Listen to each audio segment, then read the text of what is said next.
दिनांक 11 जुलाई 2021 जमीयत उलमाए हिंद दिल्ली प्रदेश चुनाव हुआ। चुनाव में प्रत्याशी मौलाना आबिद कासमी एवं दूसरे प्रत्याशी मौलाना दाऊद मौलाना आबिद कासमी को 193 वोट मिले। जमीयत उलेमाए हिंद के दोबारा दिल्ली प्रदेश अध्यक्ष मौलाना आबिद कासमी चुने गए, 100 वोट से जीत हासिल की। उपाध्यक्ष 4 चुने गए। मुफ्ती हिसामुद्दीन, शाहिद शेख यूसुफ, फरीद अहमद, मौलाना आबिद कासिम ने जीत के बाद उत्तर पूर्वी दिल्ली बुलंद मस्जिद शास्त्री पार्क के प्रेस वार्ता रखी। प्रेस वार्ता में मौलाना आबिद कासमी ने दिल्ली प्रदेश अध्यक्ष चुने जाने पर दिल्ली वासियों का शुक्रिया अदा किया और कहा कि अपनी जिम्मेदारी निष्पक्ष निभाऊंगा। निर्वाचित हुए, सबसे पहले तो आपको मुबारकबाद। तो ये जो चुनाव था, इसमें किस तरह का इम्तिहान रहा आपका? असल में चुनाव तो चुनाव होता है और लोगों की जो मोहब्बत मेरे साथ रही है वो नाकाबिल बयान है और हमेशा लोगों की मोहब्बत मेरे साथ तकरीबन 4-5 साल से चली हुई आ रही है।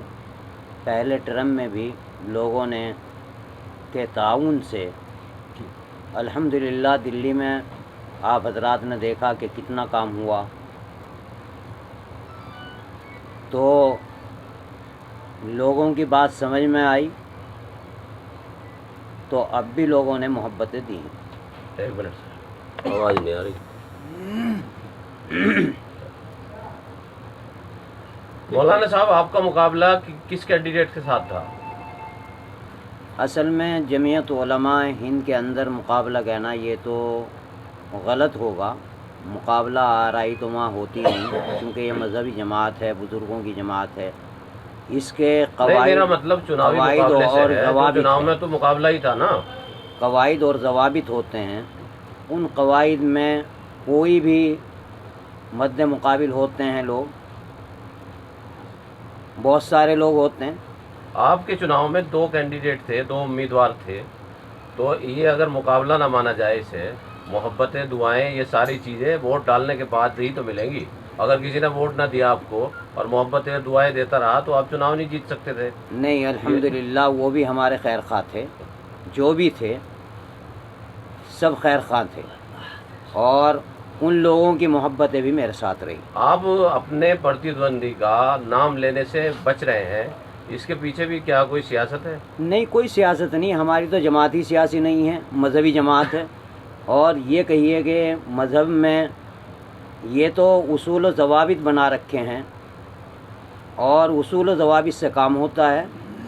अल्हम्दुलिल्लाह लोगों ने ये एक ज़ाब्ता है कि उस ज़ाब्ते के तहत मेंबरशिप होती हैं, इब्तिदाई मेंबर बनते हैं, फिर एक्टिव मेंबर होते हैं, फिर एक्टिव मेंबरों में भी टोटल वोट कितनी थी और कितनी वोट आपको पड़ी? टोटल वोट तकरीबन 300 कुछ थी। आपको वोट कितनी पड़ी?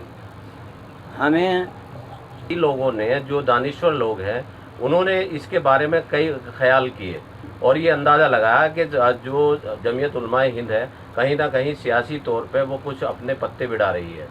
जमीयत उलमाए हिंद का मामला ऐसा नहीं है, ये तो लोग कहते रहते हैं। वो तो हर शख्स से मिलेंगे, आरएसएस का हो, बीजेपी का हो, कोई भी। क्या आरएसएस इतना बड़ा रहनुमा जब आरएसएस प्रमुख से मिलता है और उसमें उसका कोई पहले से एजेंडा नहीं होता, ना सामने मीडिया को बताया जाता कि हम इस एजेंडे पे मिलने जा रहे हैं, लिंचिंग के मामले में जा रहे हैं या माइनॉरिटी को जो अधिकार नहीं है उस पर जा रहे हैं, ये गुपचुप बात हुई थी, जबकि खुल के बात की जा सकती थी। आरएसएस की जो है उसकी पुष्ट पनाही में सरकार सबसे पहले मैं आपको ये साफ कर दूं, मज़हब इस्लाम की जो बुनियाद है वो इंसानियत के ऊपर है और जमीयत उलमाए हिंद का क़याम 1919 से है और जब से जमीयत का वजूद है, जब से इंसानियत के ऊपर ही ये काम करती है।